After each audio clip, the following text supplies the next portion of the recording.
इस वीडियो में दिखाए गए चित्र काल्पनिक हो भी सकते हैं और नहीं भी, तो दर्शक अपने विवेक से काम ले। नमस्कार दोस्तों, स्वागत है आप सभी का इस वीडियो में। Today we are diving into the world of telecom infrastructure with a special focus on GTL infrastructure limited. GTL infrastructure limited एक ऐसी कंपनी जिसने भारतीय दूरसंचार उद्योग में महत्वपूर्ण भूमिका निभाई है। आइए जानते हैं इस कंपनी के बारे में विस्तार से। जीटीएल इंफ्रास्ट्रक्चर लिमिटेड की स्थापना 2004 में हुई थी। इसका हेड ऑफिस मुंबई महाराष्ट्र में है। इस कंपनी का मुख्य उद्देश्य दूरसंचार ऑपरेटरों को इंफ्रास्ट्रक्चर सेवाएं प्रदान करना था। कंपनी ने बहुत जल्द ही भारतीय दूरसंचार उद्योग में अपनी जगह बना ली। अगर हम इसके बिजनेस मॉडल के बारे में बात करें तो जीटीएल इंफ्रास्ट्रक्चर का बिजनेस मॉडल टावर शेयरिंग पर आधारित है। इसका मतलब यह है कि एक टावर को कई मोबाइल नेटवर्क ऑपरेटरों द्वारा साझा किया जाता है। यह मॉडल ऑपरेटरों के लिए बजट में भी होता है और एनवायरमेंट के अनुकूल भी, क्योंकि इससे अलग अलग टावरों की आवश्यकता कम हो जाती है। अगर हम इसके नेटवर्क और रीच की बात करें तो जीटीएल इंफ्रास्ट्रक्चर के पास भारत भर में हजारों टावर्स के नेटवर्क है। यह टावर शहरी, ग्रामीण और दूर दराज के क्षेत्रों में लगे हैं। इसके पूरे देश में मोबाइल नेटवर्क की पहुंच संभव हो पाती है, चाहे वो किसी भी क्षेत्र में हो। अब ध्यान से जरा काम की बात सुनिए,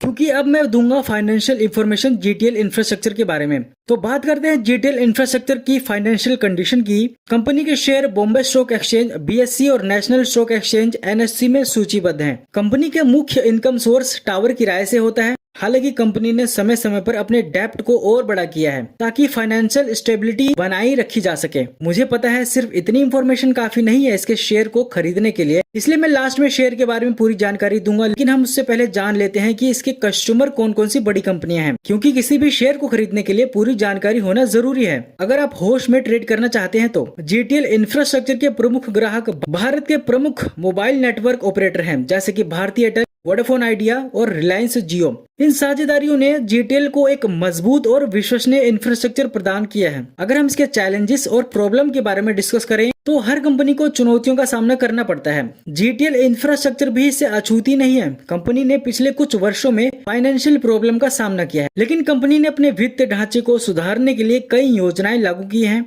अब इसके द्वारा सोशल एंड एनवायरमेंटल इम्पैक्ट्स के बारे में बात करेंगे। जीटीएल इंफ्रास्ट्रक्चर पर्यावरण संरक्षण और समाज कल्याण के लिए भी सूचीबद्ध है। कंपनी ने energy conservation, green energy source का उपयोग और कार्बन फुटप्रिंट कम करने के लिए अलग अलग पहल कर चुका है।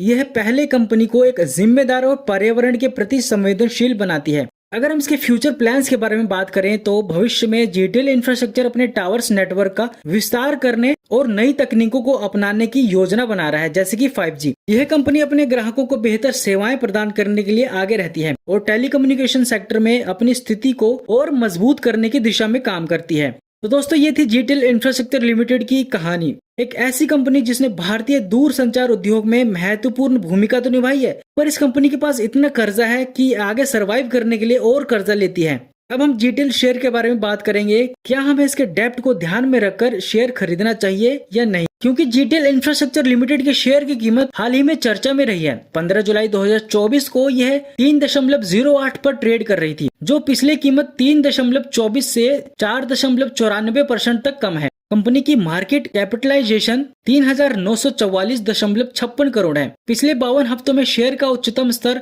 4.35 और न्यूनतम स्तर 0.70 रहा है। फाइनेंशियल कंडीशन के बारे में और बात करते हुए कंपनी ने पिछले 52 महीनों में 681.36 करोड़ का लॉस किया है और उस पर 3900.57 करोड़ का भारी कर्ज है। हालांकि इसके पास 486.58 करोड़ की नगद राशि है, जो कुछ हद तक राहत प्रदान करती है। कंपनी का प्रॉफिट मार्जिन -49.67% है, जो चिंताजनक है। इसलिए यह लॉन्ग टाइम इन्वेस्टर के लिए एक जोखिम भरा सौदा हो सकता है, जैसे कि हाल ही के दिनों में हमने देखा है। शेयर प्राइस के टारगेट की बात करें तो 2024 के अंत तक जीटीएल इंफ्रास्ट्रक्चर के शेयर मूल्य में 10.26 से 13.24 तक की वृद्धि की उम्मीद लगाई जा सकती है। इसके संभावित टारगेट प्राइस T1 3.33, T2 3.36 और T3 3.42 है। और स्टॉप लॉस की बात करें तो स्टॉप लॉस 1 2.90, स्टॉप लॉस 2 2.85 और स्टॉप लॉस 3 2.80 है। इसलिए जीटीएल इंफ्रास्ट्रक्चर में निवेश करते समय सावधानी बरतने की सलाह दी जाती है। कंपनी को अपने घाटे को कम करने के लिए और कर्ज को नियंत्रित करने की दिशा में ठोस कदम उठाने की आवश्यकता है।